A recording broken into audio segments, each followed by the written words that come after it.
Oh, babes. Hello? Yes, babe. Yes, babe. Meze neza. Meze bon. Oh, meze tete. Njena ndarwaye.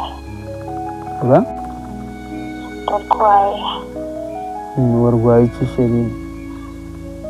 Nagiye mu kwezi. Babe, wagiye mu kwezi? Yego. Jesus Christ. Inzozi zanjye zibaye impamo, babe, wagiye mu kwezi ute? Ubu tayari wicaye mu kwezi?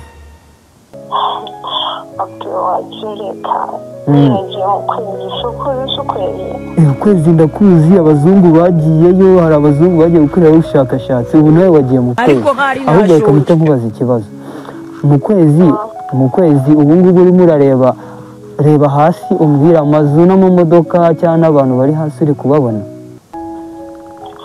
Oya, ahubwo mvuge. Dushaka padi.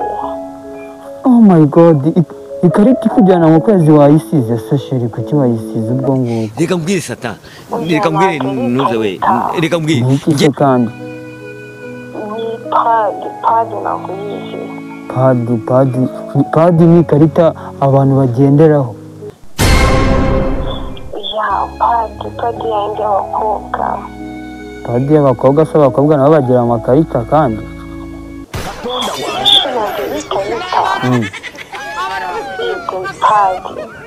Padi.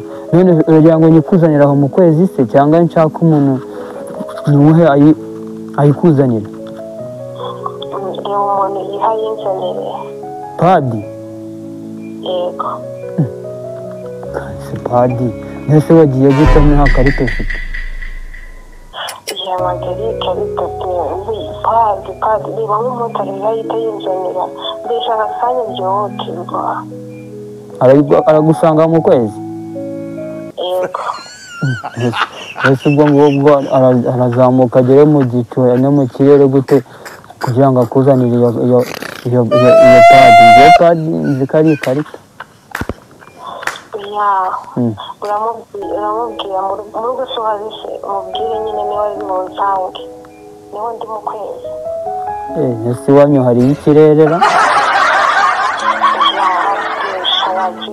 Shameze nabi dushaka padi. Shaka padi? Yego. Sobanurira padi ni iki? Ngewe mu kwezi ibintu bakoresha simbizi, abazungu bagiyeyo ntibaranavuga, hari n'abapfiriyeyo, ahubwo se ubona baza mushiki wawe mubaza ngo padi ni iki? Padi? Ndagasira.